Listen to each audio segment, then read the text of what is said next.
You know, a couple of years ago, I had the opportunity to help represent the United States before the UN in Vienna on rewriting the standard treatment of rules for inmates, now known as the Mandela Rules.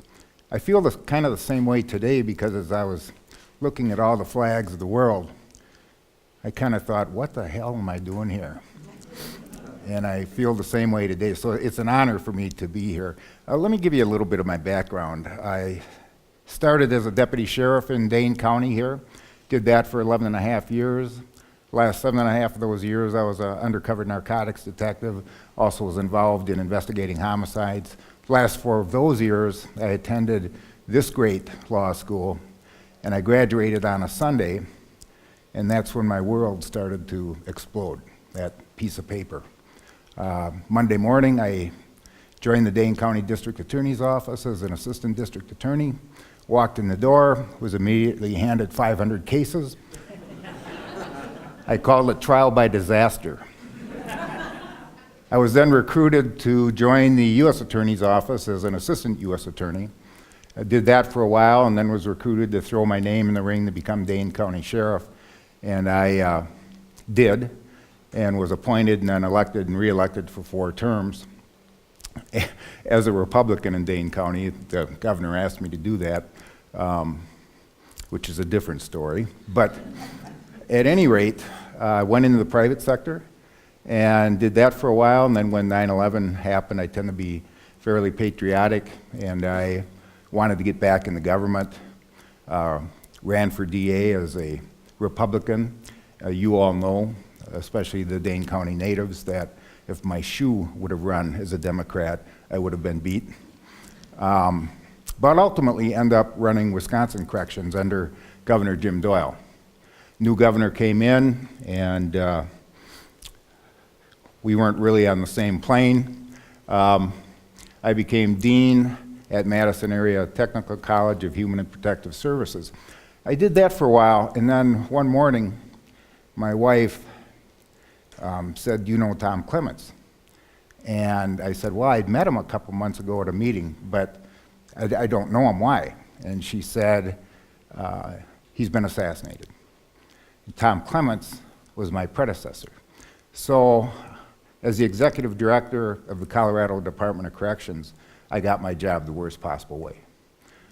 Now, I was hired by Governor Hickenlooper to continue the reforms, and ironically, Mr. Clements was assassinated by an inmate who had spent years in solitary, released directly into the community, behaved himself for a while, then cut his monitor off, got a handgun, went to Mr. Clements' home and assassinated him. And think in today's world how easy it would have been for the governor to say, that's it. We're stopping our programming, we're keeping these folks in solitary, we're shutting the door. But he didn't. He hired me to continue and take those reforms as far as we possibly could. Now, you already know I can't keep a job. But hopefully, because of my background, it gives a little credibility about some of the things I'm going to say. One thing first and foremost. If someone's referring to the criminal justice system and they say something like, "We need to think outside the box," I start to gag. And the reason I do is because we don't need to think outside the box. We need a new box, period. 25% of those incarcerated in the world are in the United States. That's something to think about. In Colorado, we have 2 prisons dedicated to those with mental health issues. 30% of those sent to me have mental health issues. We're the largest mental health institution in the state of Colorado, as is every prison system in every state. So, when I got to Colorado, for the students, for the lawyers, law school teaches us to ask questions, how to ask them, what to ask. And so I asked myself some questions when I got out there. When did it become okay to lock someone in a cell the size of a parking space, 23 hours a day, 5 days a week, and on weekends, 48 hours for decades. And when did it become okay to take someone that's seriously mentally ill, put them in the cell the size of a parking space for years, and let the demons chase them around in the cell? And when did it ever become okay to lock someone up in a cell the size of a parking space for years and release them directly into the community? When I got out to Colorado, and this is being done by every state in the nation, by the way, releasing directly into the community, when I got there, there were 750 people in solitary confinement. When Mr. Clement started, 1,500, 7% of the population, very high. Half of those 700 were being released directly into the community. And the way it was done, and is still being done in many states, we haven't done it since March of 2014. Picture this. Always takes 2 correctional officers. You go to the cell, you get the person in street clothes. They have leg chains, belly chains, handcuffs, officer on each side. They do what I call the Inmate Shuffle, and it's a shuffle because you can't walk in a full stride with chains on. Take them out, put them on a public bus, and take the chains off. And I tell people, if I were the bus driver, I'd stand up and I'd look at the rest of the customers, and at the top of my lungs, I'd scream, "Red!" The hell's the matter with us? That's what we do. Well, as part of my experience with the UN and the Mandela rules, there was a lot of discussion that 15 days or more in solitary is considered torture. Colorado today is the only state in the nation where the absolute maximum amount of time that you can spend in solitary for any reason. When I say any reason, I mean the most violent, the most serious incidences is 15 days. And we banned the use of solitary, first by policy, then by statute, of placing those with mental health problems in solitary. I distrust bureaucracies. I'll tell you that right now. And I've worked for them or led them for over 40 years. And the reason I distrust them is because things that are abnormal become normal. To give you an example of that, these 2 facilities that were for the mentally ill, very progressive, but they had solitary there. And they would take those that were seriously mentally ill because they're so disruptive and place them, sometimes for years, in solitary. And when I visited one of these facilities, I watched clinicians walk by a cell where someone obviously seriously mentally ill was smearing feces all over the wall. And nonchalantly, people are walking by like that's okay. And I said, does he do that every day? Yeah. All day? Pretty much. And understanding clinicians go to school for one reason, to help people. That's why they go. Does he do it when you let him out of the cell? No. Let him out. And we did. And instead of solitary cells in those facilities, we built de-escalation rooms. And in those rooms, comfortable chair, soft music, murals, some de-stress materials, blackboard if you want to write on the wall. And they can go in there voluntarily 24 hours a day, 7 days a week. And one individual that I'm aware of goes in 5 to 7 times per day.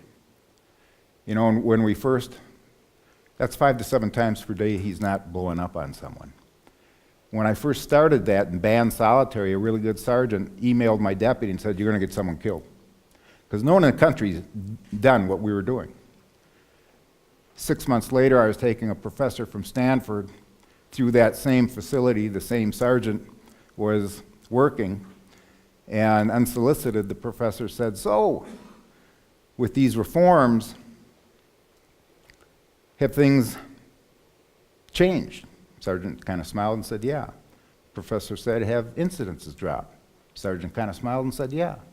By how much? 80%. Think of that.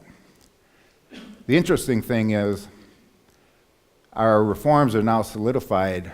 Prior to our reforms, there was a long waiting list from other facilities to get those offenders the mental health they needed in those 2 mental health facilities.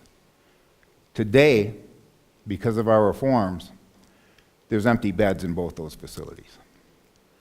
We were manufacturing our own problem by keeping people in solitary confinement.